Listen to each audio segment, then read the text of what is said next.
Delighted to say I'm joined by Longwood and Meath footballer Mickey Burke. Mickey, the football final is going on in Meath this weekend. Ratoath, who were the champions from last year, against Gaeil Colmcille. We'll refer to them as Kells for this. Now, Gaeil Colmcille, they lost out in this, or Kells lost out in the semi-final stage last year, with Ratoath then going on to beat Summerhill in the final. Do you think for a first-time champion like Ratoath, the idea of going back and doing it a second time, having pulled it out of the bag last year for the first time, it's going to be quite tough for them?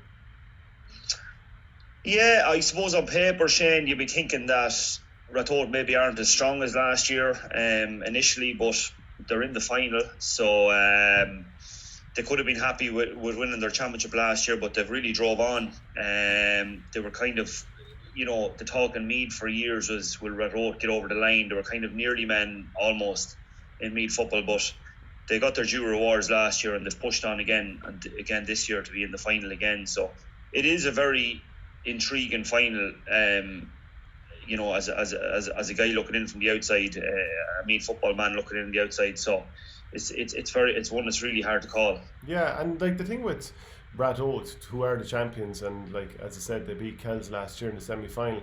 They've got a knobber man in as manager this year, Brian Farrell, and he had a very interesting situation that he had come up with knobber last year, and then his first game as manager this year with Ratoath, he was against his own club, wasn't he? That's right. I would a soldier with Farrell for a long time in with Meath, and a brilliant footballer himself. So they won the intermediate final last year, Nobber. Farrell was the star man for them. I expected him to play this year, but maybe a few injuries and stuff like that curtailed him from doing that. So he's managing Nobber now, and he had to manage against his old club in the first round, which would have been strange. But he's done a great job. He was with the Meath under-20s there a couple of years ago. You can kind of pull out some easy phrases maybe about Ratoath's kind of population surge and that kind of stuff, but you have to do your work on the field, and Ratoath certainly have done that. You don't win things by just being numbers, so they're obviously putting in hard graft on the field and at underage. They're also in the Meath senior hurling final as well, so they'd have a good few dual players playing, but they'll be trying to get over Sunday first and fully concentrating on that. But it's an unbelievable achievement to be in two finals any day of the week. Would you have come across Ratoath in the hurling this year? I know your Longwood team got knocked out in the quarter final. No, we were just the hurling was done a little bit differently in Meath. There was groups of three, so they were just in a different group than us. We played them last year. I think we only bet them by a point. Again, like they only won the intermediate, I think, in 2016. So again, the huge numbers, but they're putting in the work and they're winning a lot of things at underage. So they're going to be a hard nut to crack in that hurling final as well. And how much experience do you have playing against Ratoath in football and even Kells in the last couple of years?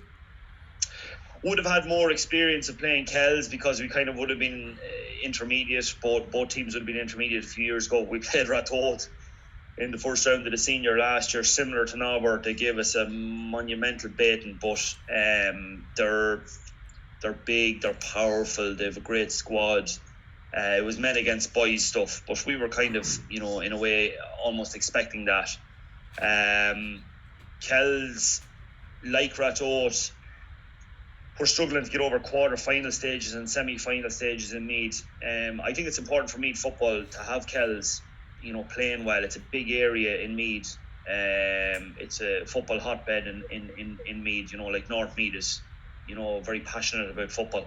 So we would have had some good battles against them boys in intermediate grades a few years ago, but they have since powered on something shocking, and they're playing a really, really nice brand of football, and it's anyone's game at the weekend. I think it's their first final since 1991, so they'll be looking forward to it. Yeah, and they've had a few near misses since, but to go on and beat Nafina 2-15-13 in the semi-final, did they send out a bit of a statement, do you think? They definitely did. Jamie Queenie, who would have played a good bit with Meath as well, is from Enfield, is from Nafina, and a real good mate of mine. I was asking about it, and he said Nafina were cruising. I think it could have been 12-6 or 13-6 at one stage. And I think the old Kells team maybe might have lost that game. In previous years, they were just that semi-final hurdle or quarter-final hurdle, but they've got over that now. They sent out a serious statement against Na Fianna, and I really think it's going to be a very exciting game. Kells play a very open brand of football. They like a shootout. They play a great brand. Lar Wall has them playing lovely stuff. They work the ball up the field with short passing. They try and dink it into their inside forward line, who are their main scorers and who are very, very dangerous, you know. There's some very good club footballers there. Bino O'Hanlon is doing it for years. I think he scored 1-9 against Na Fianna. 1-4 against Na Fianna. I think Shamie Mattimo scored 9 points. So Marty Barrett as well. So they're very good inside line. But Ratoath have a good full back line as well. They've Conor McGill, and so it's interesting. Yeah, when I watched Conor McGill play last year in Leinster final, you know, the one where ultimately Meath only scored 4 points and Dublin won handily, but it was close in that first half. And I thought to myself, Conor McGill was put under massive pressure, but came out with flying colours. You know, the dam burst eventually.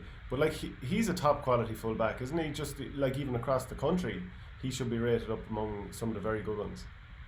Oh, definitely. Conor's world is his oyster, really. He's unbelievably quick. Like in any speed tests or anything like that, in with Meath, when we're kind of running through the gates and we're getting timed, Conor wins it. He's got that natural speed from almost a standing start. So he got an All-Star nomination last year.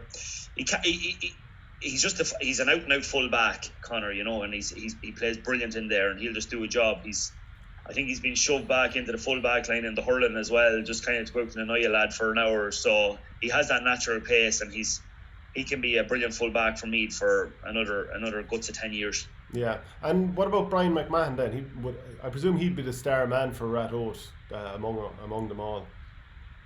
Yeah, they probably would have been relying on Briney, you know, for a long time. But Briney's a great little footballer, obviously great speed, and people throughout the country know him. But he's a very good club man. He got 3 points the other in the semi-final. Very elusive, very hard to handle. But they've a good spread of scorers there now. You know, Daithí McGowan, they've boys coming off the bench. Conor Lahern is coming off the bench, kicking a point or two. Both teams have benches, so but you will be looking for your county boys to try and stand out on big days. And the Wallaces, how have they been going the last few years? We know about them and their pace and the fact that they've the athletics background. Yeah, the Wallaces are an interesting one. They haven't been part seemingly of Ratoath's panel at the moment during the summer. But the rumour has it that they're back for the final. Now, I'm the other end of the county to both Kells and Ratoath. I'm down, so I'm hearing these things coming through. But I believe that they're going to be on the squad for the weekend. Now, again, does the manager use them? Does Farlow decide to use them, or does he go with the guys who got them to the final? The boys are doing a bit of athletics. Two lovely lads. I get on fierce well with the Wallace. I honestly don't know why they weren't involved to date, but rumour has it that they're back for the final. So I wouldn't like to be. I'll leave it to Brian Farrell to make the decision, Shane, on that, what's going to happen. Yeah, and if you were to call this game, would you be leaning one way or the other? And I think Ratoath are the bookies' favourites anyway. Yeah, it is very hard to call. It is very hard to call. If I was putting money, I won't be putting money on it, to put it like that. Maybe Kells, because they have the momentum. They've broke that duck of getting to a semi-final. It's their first final since 91. Liam Ferguson is their captain. You know, he was nephew of Terry, who played cornerback in the 80s for Meath, son or grandson of Snitchy Ferguson, who would have hurled with Dublin. They've a lot of momentum behind them, and momentum is huge in sport, as you know. So I give a very, very reluctant vote to Kells. Very reluctant. And do you think Meath football, in a general sense, the last few years, obviously Dublin have been well ahead, but there were times in that Leinster final of 2019, despite scoring 4 points, where Meath kept into Dublin. You know, it always felt like Dublin were going to win the game and comfortably, but there was positive signs. Do you think Meath in general, they're starting to bridge that gap with Dublin at all, or do you think there's still a few years of misery ahead? Look, I suppose if we're being honest, for years we probably took our eye off the ball at underage, and strength and condition, and maybe kind of adapting to modern tactics in football. But now the under 17s and the 15s and the 20s are starting to win Leinsters again and beating Dublin. Like an exceptional team comes along, like a Barcelona or a Dublin, and they win everything. And people do forget pretty quick that Dublin hardly bet Meath from 1985 to about 2002 or 3. So these things come in cycles, and I've no doubt this cycle will end at some stage. We're doing all the right things, and we're trying to, put all the right structures in place. So I'm not going to say that's going to happen this year coming or next year, but I definitely know that Meath football will be back at the top table very, very soon. And your own football season this year, it's done with Longwood at this stage, both in football and hurling. You're yourself and your dad, you have a pub there as well. What's it been like trying to reopen that? It's been difficult, Shane, but it's been great to reopen. We're out in the country here, so we opened last Friday. We're about a week open. We're a wet pub, as we're being called now, so we didn't decide to go down the food route. But just socially for people, I think it's very important, along with the GA, like people can't go to games. It wasn't even for a money thing or for people's mental health. Like we have old bachelor farmers coming into us and just coming in for a chat. The till wouldn't be ringing, with money. Like they'd be having maybe a bottle of orange or something like that. But it's great to see them boys back in again and be able to have a chat with them from a social point of view. So I'm hoping that we can stay open. I hope that we can keep the numbers down throughout the country, and we've kind of put a lot of dividers up to make it as safe as possible for our customers, and hand sanitizers and that kind of thing. So do you have a big call to make when you decide, will it be a wet pub or where you're serving food?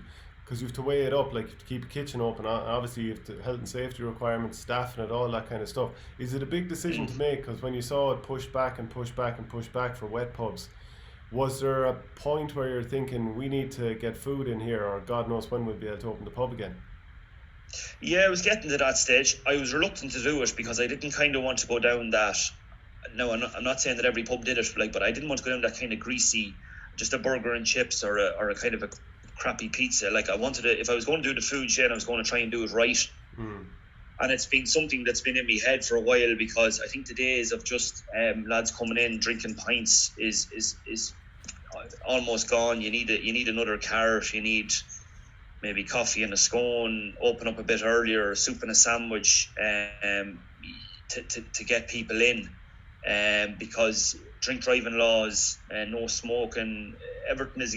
People think the publicans are millionaires still, but I think there was an old saying when my father came. A yard a counter is 100 acres of land. That's what he used to always be told when he was behind the bar. But I tell you, that's not true anymore. So yeah, it's a tough one, all right, for sure. So you're almost thinking, how do we give people a way to socialise without necessarily letting it revolve around drink? Definitely. Like if you're expecting to make money and drink only, okay, look, your weekends are your big nights, and you will make a few pound in that stage. But I'm talking during the week. It's almost going a more restauranty feel, European feel pubs now. It's very spaced out. There's no kissing and hugging at the bar counter anymore. Lads pulling and dragging out each other, or arms around the shoulder type of thing. Speak for yourself, Mickey. Which? Speak for yourself. Yeah, but and you kind of miss that for the time being. And when you think back on the crack that was had after games, it is a little bit sad in a way. But we'll adapt and we'll get over it, and the good times will come again. But for the moment, you have to give that people other options, I think, to come into the pub to enjoy it, whether that's watching games on telly and like I'm saying, a little bit of food. Yeah, we will adapt. Adapt or stay. Did you enjoy your club season with Longwood? I did, yeah. I tried to embrace it, Shane. I tried to enjoy it because I didn't know whether it was going to go ahead or not. During when the lockdown happened, I said I'm going to try and embrace it and enjoy it. Results didn't go our way, but that's sport. If it was easy, everyone would be at. We have a small pick, and we did our best, and that's all you can kind of hope for anyone. So we'll regroup and we'll try and give it another crack next year. And any thoughts on the inter-county season coming? As in, who do you see as the top teams? Is it going to be Dublin and Kerry up at the top end again, do you reckon? Yeah, it's hard to look by them, Shane, you know. I was a bit disappointed that the GA didn't have an open draw. Yeah. I thought that was a huge missed opportunity. I was full sure that they'd do it. I don't know what you thought, if you thought they'd do it or not, but well, I'd have loved to have seen it, and you know, I'd love to see it. I'd like to see the All-Ireland clubs reinstated, and I'd love to see it just for the year that's in it, an open draw on that, because you'd have some mouth-watering games. You would, and you'd have, you know, a home or away game, something like that. I just thought it was a miss. No one was going to mind. It was a win-win situation. We didn't know whether it was going to go ahead with the COVID, and I just thought, like, if Tyrone got Kerry in the first round, or Dublin got Kerry, or even the other end of the spectrum, if Dublin got Leitrim or Dublin got Waterford, and I'm not putting down those counties, but it'd be an amazing opportunity for a Leitrim footballer or a Waterford footballer to play against these boys at home. The place would be, well, you'd be hopeful, well, obviously not now, but you would have been thinking the place would be wedged. It'd be brilliant to promote football in them counties. I just thought it was a great chance to do it, you know. But it's hard to look by those big teams yet. It's hard to look by them for the moment. And your thoughts on the split season? I mean, obviously, like, your involvement with Meath goes back to 2004-05, something you'll clarify there. Up to now, do you think the split season is the way to go? I think so. I think that's one positive again from the COVID, that we can show that we don't need this 3 or 4 month pre-season, going back, lifting weights in October, running, you know, through terrible pitches. You can have a short pre-season and play your games. I was very anti anyway, you know, playing a championship match and then having to wait 3 weeks to play another championship match. What other sport does that? You know, like, you have premiership games, you have pretty much the soccer and Meath here, you know, at least you know when your games are. They're Saturday, the weekend. So I think a split season, play the inter-county first, play the club second, or vice versa. I think that's the way forward, definitely. I think it's working well, and it's, you know, I think it's going to be an exciting championship in the winter. Cold weather, something different. Absolutely, definitely. Thanks very much, Mickey Burke, for joining me. Really appreciate it. You're welcome, Shane. Thank you.